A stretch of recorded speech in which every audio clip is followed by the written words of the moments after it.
Waktunya bersaat teduh dengan Tuhan melalui bacaan Alkitab satu pasal sehari dalam kitab Nabi-Nabi Besar bahagian pertama, seri yang kelima.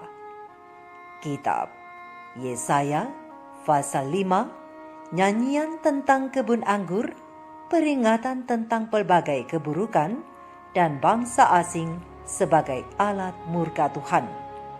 Mari baca Alkitab, mari dengar Alkitab, dan mari lakukan apa yang Allah firmankan di dalam Alkitab. Maka iman dan pengharapanmu tidaklah sia-sia. Salam kasih dan doa dari Rumah Produksi Endang, Silitonga Tanjung, Bible Audio Ministry. Mari memulainya dengan doa dalam hati.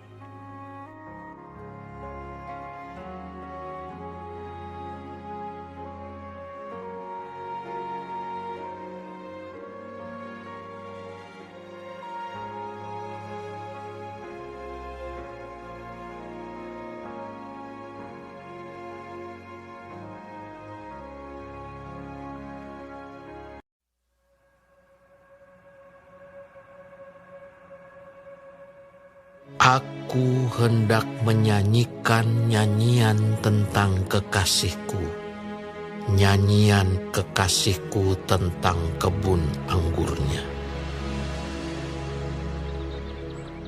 Kekasihku itu mempunyai kebun anggur di lereng bukit yang subur. Ia mencangkulnya dan membuang batu-batunya, dan menanaminya dengan pokok anggur pilihan. Ia mendirikan sebuah menara jaga di tengah-tengahnya, dan menggali lubang tempat memeras anggur. Lalu dinantinya supaya kebun itu menghasilkan buah anggur yang baik. Tetapi yang dihasilkannya ialah buah anggur yang asam. Maka sekarang, hai penduduk Yerusalem dan orang Yehuda, adililah antara aku dan kebun anggurku itu. Apatah lagi yang harus diperbuat untuk kebun anggurku itu yang belum kuperbuat kepadanya? Aku menanti supaya dihasilkannya buah anggur yang baik. Mengapa yang dihasilkannya hanya buah anggur yang asam? Maka sekarang aku mau memberitahukan kepadamu apa yang hendak kulakukan kepada kebun anggurku itu. Aku akan menebang pagar durinya, sehingga kebun itu dimakan habis, dan melanda temboknya, sehingga kebun itu diinjak-injak.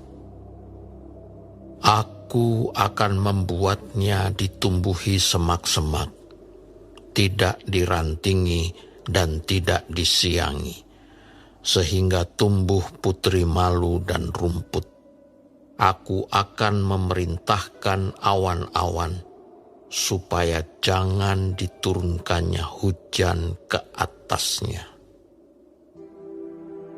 Sebab kebun anggur Tuhan semesta alam ialah kaum Israel, dan orang Yehuda ialah tanam-tanaman kegemarannya. Dinantinya keadilan, tetapi hanya ada kelaliman. Dinantinya kebenaran, tetapi hanya ada keonaran. Celakalah mereka yang menyerobot rumah demi rumah dan mencekau ladang demi ladang. sehingga tidak ada lagi tempat bagi orang lain, dan hanya kamu sendiri yang tinggal di dalam negeri. Di telingaku terdengar firman Tuhan semesta alam. Sesungguhnya banyak rumah akan menjadi sunyi sepi. Rumah-rumah yang besar dan yang baik tidak akan ada penghuninya. Sebab kebun anggur yang luasnya 10 hari membajak akan menghasilkan hanya 1 bat anggur, dan 1 homer benih akan menghasilkan hanya 1 eva gandum. Celakalah mereka yang bangun pagi-pagi dan terus mencari minuman keras, dan duduk-duduk sampai malam hari, sedang badannya dihangatkan anggur. Kecapi dan gambus, rebana dan suling, serta anggur terdapat dalam perjamuan-perjamuan mereka.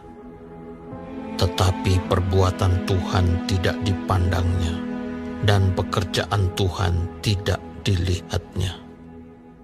Sebab itu umatku harus pergi ke dalam pembuangan, oleh sebab mereka tidak mengerti apa-apa. Orang-orang yang mulia akan mati kelaparan, dan halayak ramai akan menderita kehausan. Sebab itu dunia orang mati akan membuka kerongkongannya lapang-lapang, dan akan mengangakkan mulutnya lebar-lebar dengan tiada terhingga, sehingga lenyap ke dalamnya segala kesemarakan dan keramaian Yerusalem, segala kegaduhannya, dan orang-orang yang bersukaria di kota itu. Maka manusia akan ditundukkan, dan orang akan direndahkan. Ya, orang-orang sombong akan direndahkan. Tetapi Tuhan semesta alam akan ternyata maha tinggi dalam keadilannya, dan Allah yang maha kudus akan menyatakan kekudusannya dalam kebenarannya. Maka domba-domba akan makan rumput di situ seperti di padangnya sendiri, dan kambing-kambing akan mencari makan dalam reruntuhan gedung-gedung orang kaya. Celakalah mereka yang memancing kesalahan dengan tali kedustaan, dan dosa seperti dengan tali gerobak, yang berkata, "Baiklah Allah lekas-lekas dan cepat-cepat melakukan tindakannya, supaya kita lihat. Dan baiklah keputusan yang Maha Kudus, Allah Israel, datang mendekat, supaya kita tahu." Celakalah mereka yang menyebutkan kejahatan itu baik dan kebaikan itu jahat, yang mengubah kegelapan menjadi terang dan terang menjadi kegelapan, yang mengubah pahit menjadi manis dan manis menjadi pahit. Celakalah mereka yang memandang dirinya bijaksana, yang menganggap dirinya pintar. Celakalah mereka yang menjadi jago minum dan juara dalam mencampur minuman keras, yang membenarkan orang fasik karena suap, dan yang memungkiri hak orang benar. Sebab itu seperti lidah api memakan jerami, dan seperti rumput kering habis lenyap dalam nyala api. Demikian akar-akar mereka akan menjadi busuk, dan kuntumnya akan berterbangan seperti abu. Oleh karena mereka telah menolak pengajaran Tuhan semesta alam dan menista firman yang Maha Kudus, Allah Israel.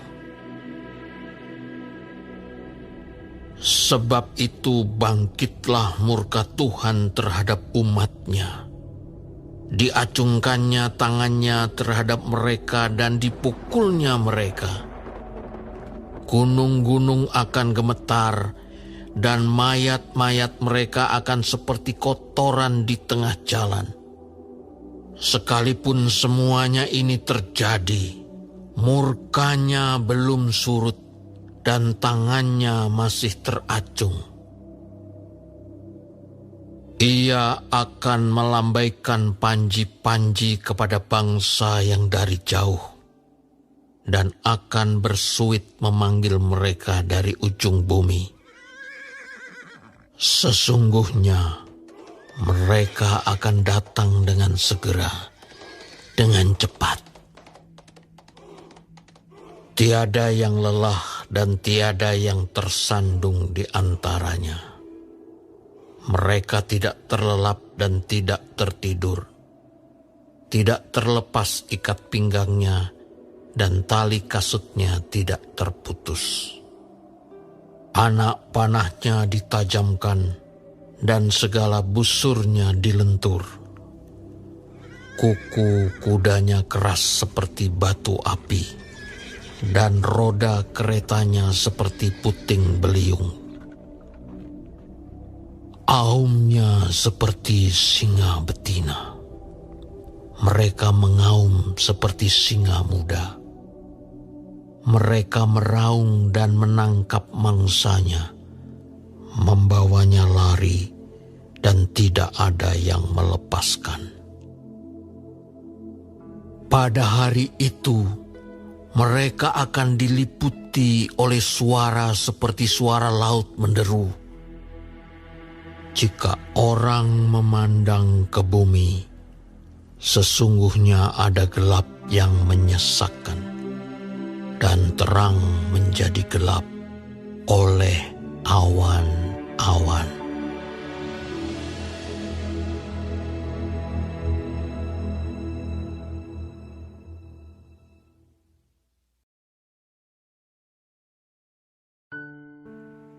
Kita telah menyelesaikan bacaan Alkitab 1 Fasal sehari dalam kitab Yesaya Fasal yang kelima. Sedikit perenungan melalui fasal ini, nyanyian tentang kebun anggur dengan ayat panduan perenungan, terang besar Alkitab Yesaya Fasal 5 ayat 1-7. Sahabat-sahabat firman yang dikasihi oleh Tuhan di mana saja Anda berada, pada ayat yang pertama dari fasal yang kelima ini, kita dapat mendengarkan nyanyian Nabi Yesaya yang mengatakan, "Aku hendak menyanyikan nyanyian tentang kekasihku, nyanyian kekasihku tentang kebun anggurnya. Kekasihku itu mempunyai kebun anggur di lereng bukit yang subur." Nyanyian Nabi Yesaya ini menyuarakan bagaimana perasaan Allah melihat tingkah laku umat yang sangat dikasihinya itu. Nyanyian ini diawali sang nabi dengan memperkenalkan hubungannya yang erat dengan Allah dengan menyebutnya sebagai kekasihku yang memiliki sebuah kebun anggur yang terletak di lereng bukit yang subur. Kebun anggur di lereng bukit yang subur berarti Allah yang sangat mengasihi umatnya itu tidak memberi separuh-separuh, namun Allah memberi sepenuhnya secara berlimpah.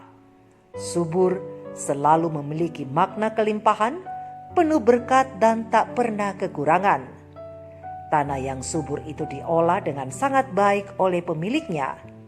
Ia mencangkulnya serta membuang bebatuan yang ada di lahan itu, agar batu-batu itu tidak menghimpit akar pokok anggur yang akan ditanaminya. Dan setelah proses penggeburan tanah dilakukan, maka si pemilik tanah menanam benih anggur pilihan atau bibit unggul. Dan tidak sampai di situ, si pemilik tanah itu juga membangun sebuah menara sebagai tempat untuk menjaga dan mengawasi lahan itu hingga nantinya buah-buah anggur yang baik dihasilkan. Di sana para pengawas dapat menjaga kebun anggur dari gangguan hewan-hewan perusak atau orang jahat yang ingin mencuri. Dan si pemilik juga telah menggali lubang untuk tempat pemerasan buah anggur itu nanti kelak apabila saatnya untuk memanen. Pemilik kebun anggur benar-benar mempersiapkan segala yang terbaik agar kebunnya bisa menghasilkan buah yang rasanya manis dan memiliki mutu yang terbaik. Namun sayang, ketika tiba musim panen, pemilik kebun anggur merasa kecewa, bahkan marah karena buah yang dihasilkan rasanya masam, sama seperti buah anggur liar yang tumbuh di hutan. Ini merupakan gambaran hidup orang Israel masa itu. Kekasih yang dimaksudkan Yesaya yaitu pemilik kebun anggur yang adalah Tuhan, sementara kebun anggur itu adalah orang Israel. Sementara anggur adalah buah kehidupan dari bangsa itu sendiri. Tuhan telah menyiapkan segala sesuatu untuk kebahagiaan bangsa pilihannya itu. Tuhan ingin bangsa itu benar-benar mampu membuktikan kualitas dan identitas mereka sebagai bangsa pilihan Tuhan, yaitu dengan pola hidup yang benar di hadapannya dan di hadapan dunia. Namun sebaliknya, bangsa itu malah hidup dalam kebobrokan iman dan pemberontakan kepada Allah, menyembah berhala dan hidup dalam kesombongan.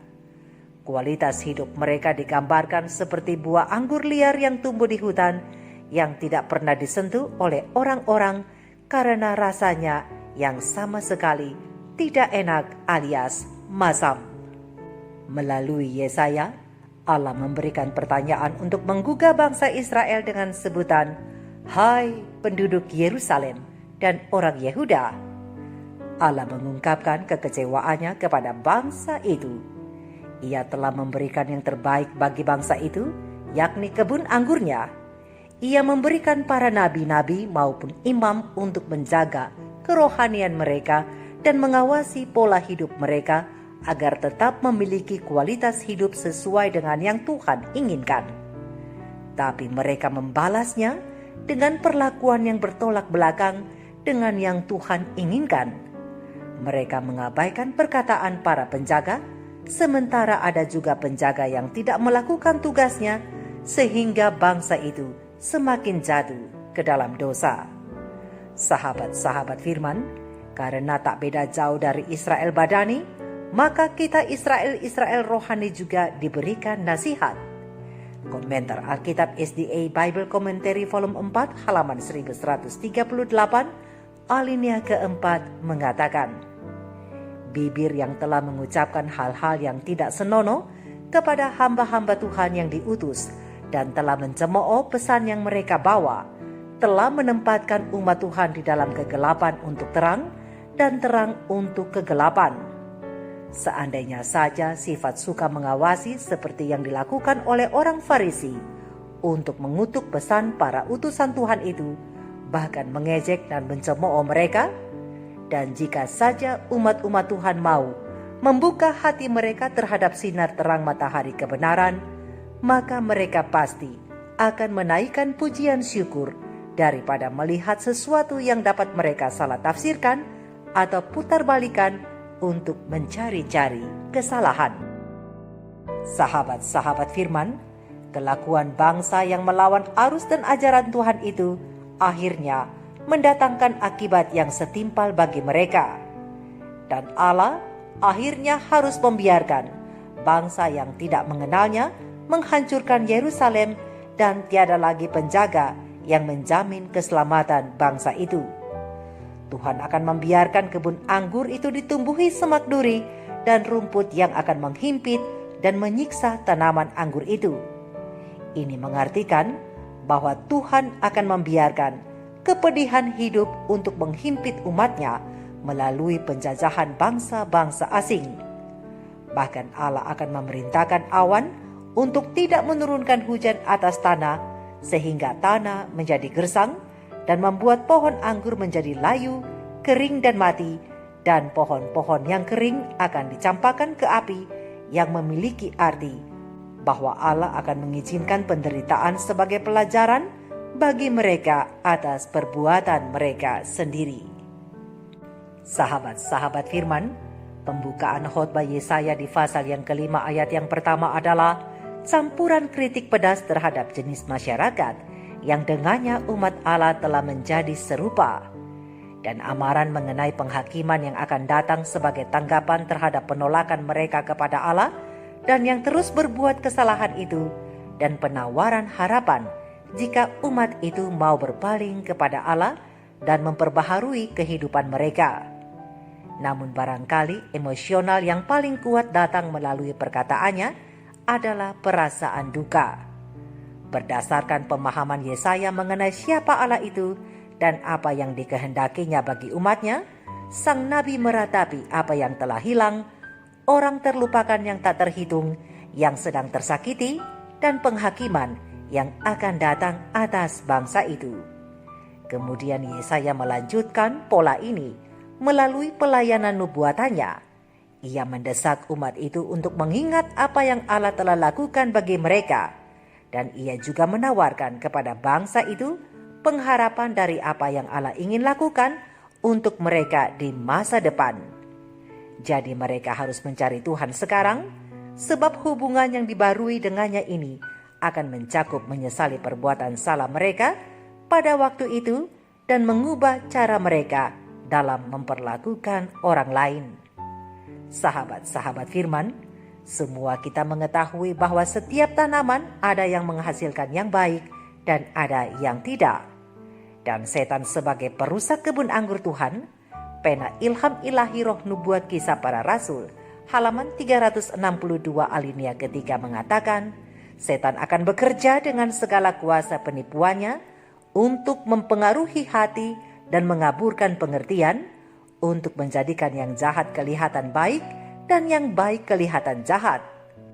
Lebih kuat dan lebih suci iman umat Allah, dan apabila lebih teguh pula keputusan mereka untuk taat kepadanya, maka setan akan lebih keras lagi bergumul untuk mereka. Untuk itulah, sebagai kebun anggur Tuhan di akhir zaman, kita memerlukan perawatan dan penyegaran yang berkesinambungan dan terus-menerus melalui kebenaran firman-Nya dalam Alkitab dan juga nasihat-nasihat dari hamba-hambanya, agar kita dapat membangun hubungan yang intim dari hati seorang anak manusia yang tulus dengan Tuhannya. Ibarat pokok anggur yang tumbuh tegak lurus ke atas dan bukan ke bawah, demikianlah hubungan kita harus terus-menerus menghirup makanan dari sorga dan bernafaskan doa yang tekun, sebagai hubungan yang terus-menerus baik dengan Tuhan. Dengan demikian, buah kehidupan kita pun akan menjadi buah-buah yang baik dan manis di hadapannya. Dan sebagai pohon anggur, kita harus tetap melekat kepada Yesus pemilik kebun anggur itu, supaya kita menghasilkan buah yang baik. Karena Yesus berkata, "Tinggallah di dalam aku dan aku di dalam kamu." Sama seperti ranting tidak dapat berbuah dari dirinya sendiri kalau ia tidak tinggal pada pokok anggur, demikian juga kamu tidak berbuah jikalau kamu tidak tinggal di dalam aku. Yohanes 15 ayat 4. Sahabat-sahabat firman, kita adalah kebun anggur Tuhan, berarti kita adalah kepunyaan Tuhan.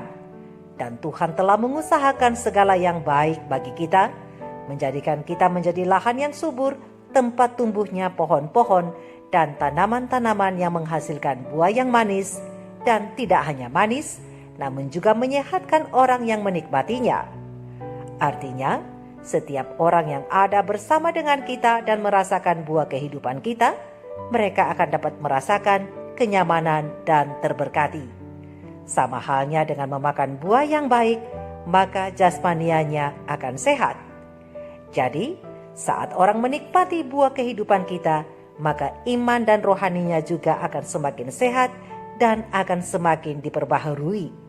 Dan ketika Tuhan menantikan keadilan dalam hidup kita, maka Tuhan akan menemukannya Dan jika Tuhan menantikan kebenaran di dalam hidup kita, maka Tuhan juga menemukannya.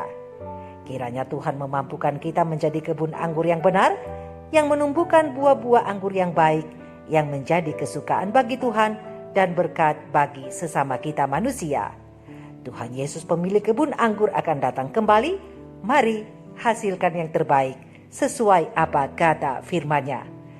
Shalom.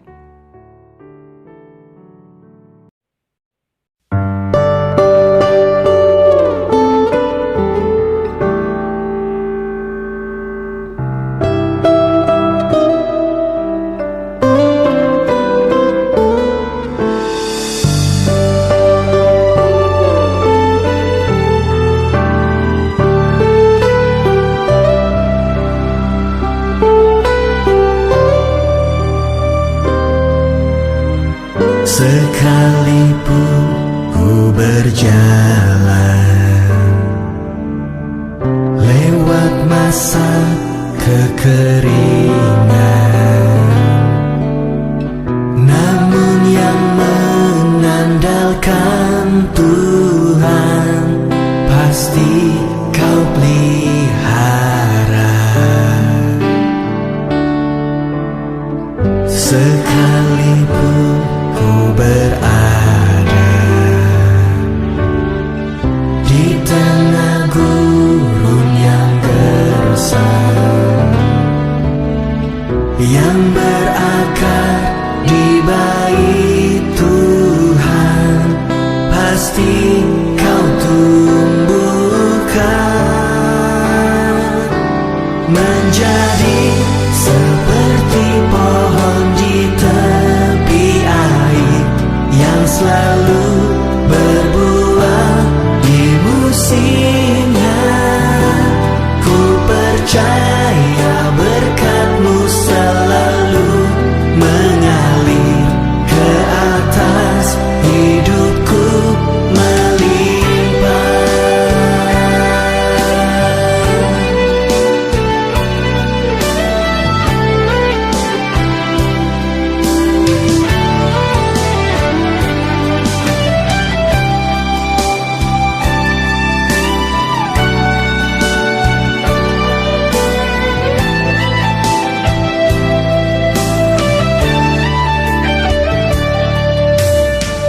Sekalipun ku berada